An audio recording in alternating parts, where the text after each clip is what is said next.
Thanks so much for tuning in. This week we're going to take a look at a song that's more boom bap oriented. After working on it for a little bit, I felt that it would still be a good addition to the EP, even though it wasn't really following the main style that we were aiming for at the start of the project. I thought that it would probably contrast well and just make a nice addition. And the general feeling is still pretty locked onto the rest of the EP, so it just really felt right to do this one. Alright, so let's look at it right away. So for the percussions for this song, I used a lot of loops. The first one we're going to look at is this one. It's a very lo-fi kick and snare loop.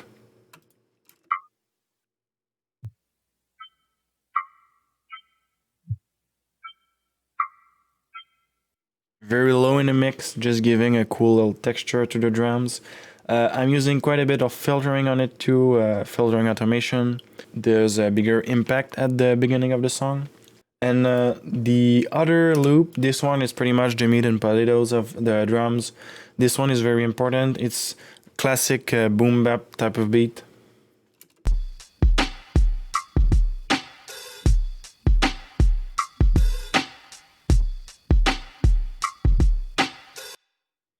I did time shift both of the loops so that they fit and they fit the same BPM. And also to make the loops a bit different, I'm using some drum panning automation.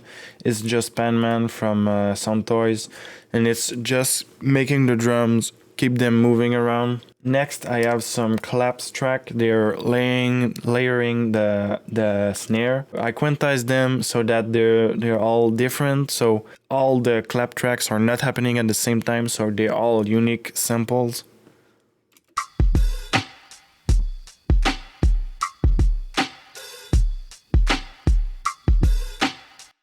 Just a nice little layer for the snare.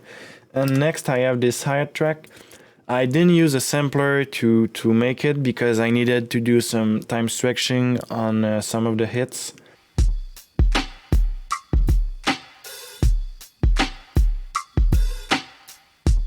So we already see there's quite a lot of percussions.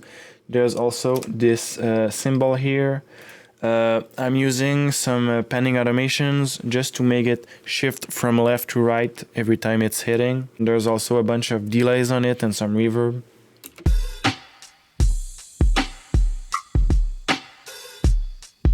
And I also have this riser that's it's helping for all of the transitions, just making the listener ready for the transition that's about to happen. Very subtle, but we don't need a whole lot. It's just working pretty well here again.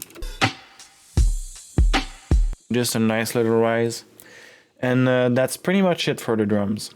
Next we can look at the rhythm section. So for the rhythm section, I'm mainly using this keys loop, and what I'm doing is I'm adding a bunch of different cuts and a bunch of different pitching automation. Also just literally some pretty drastic pitching going on. I'll show you.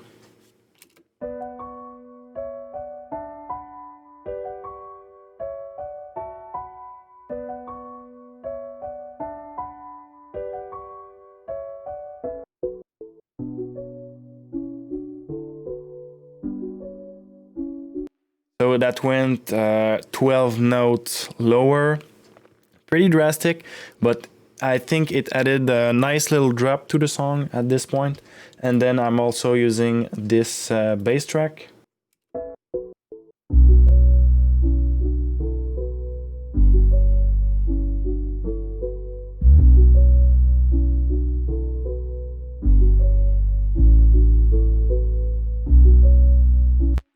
Very simple, very sweet, very nice. It's just fitting really well. Basic classic 808 just fits well. And I'll show you the automation here.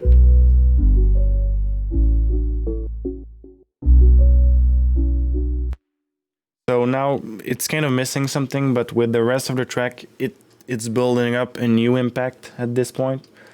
And there's also, I'll talk about this part later, but the ending, I'm doing a big reverb whoosh. for the whole track actually. I'll talk about it later. But yeah, for the rhythm, that's pretty much covered. Next, we'll talk about the leads. So for the leads, the first track I'll talk about is this flute called the Dreamer flute. It's actually a super wide, super reverby, super delayed flute track.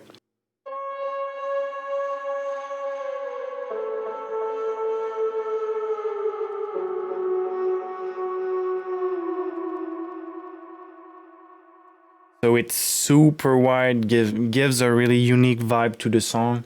It's almost making the song by its own. And next I have this, it's a trem guitar. There's a very strong vibrato and very strong tremolo going on with this track. I edited the guitar so that I cut almost all of the pick attack. I didn't want any pick attack, just the feeling of the vibrato going and going woo woo woo woo woo woo woo. That's pretty much what it's doing.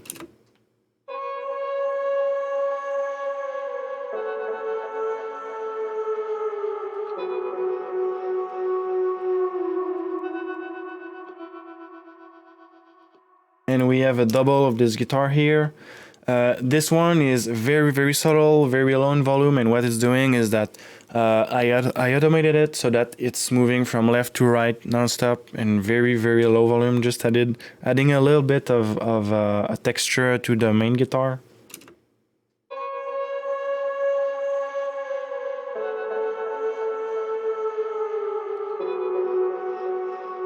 Very subtle.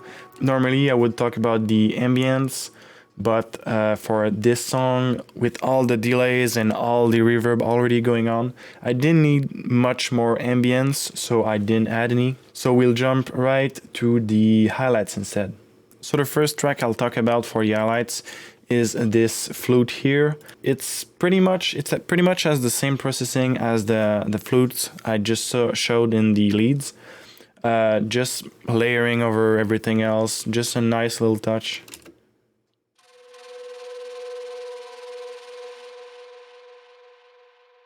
So again, super delay, super reverb.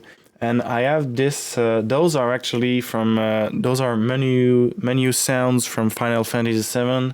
I just felt it was a nice little addition. It's just fun, and it's almost like an Easter egg at this point, just like really, it's like a menu sound where you go heal your character or whatever.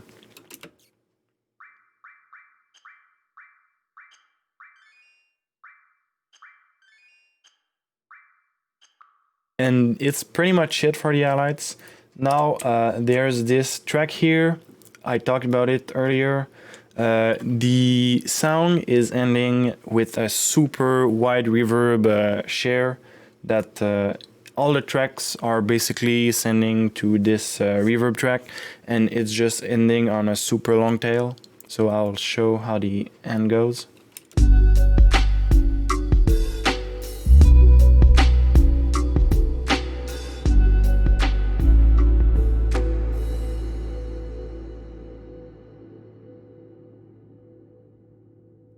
So just a super wide reverb that covered pretty much the ending. And yeah, that's pretty much it for the track. So next we can listen to the whole thing together.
As usual, I'm stopping the song here.